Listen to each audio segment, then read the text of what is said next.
ஓம் சுதர்சனாய வித்மகே ஹேத்திராஜாய் தீமகே தன்ன சக்கர சுதர்சன பிரச்சோதயாத் என்று சொல்லக்கூடிய விதத்தில் சுதர்சன பகவானின் திவ்ய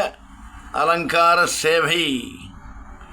நம்முடைய பாபவினை, நம்முடைய கர்மவினை, நம்முடைய ஊழ்வினை, கிரகங்களால் ஆபத்து, கிரகங்களால் தொல்லை,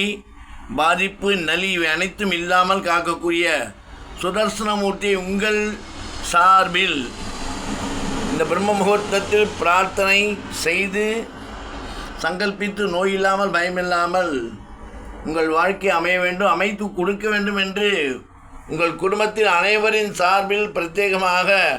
அலங்கார சங்கல்ப பிரார்த்தனை செய்து இந்த காணொளி அனுப்பப்பட்டுள்ளது. ஜெய ஜெய ஸ்ரீ சுதர்சனா, ஜெய ஜெய ஸ்ரீ சுதர்சனா, ஜெய ஜெய ஸ்ரீ விஜயவலி நாயகா சமேத ஸ்ரீ சுதர்சன சுவாமினே நமக.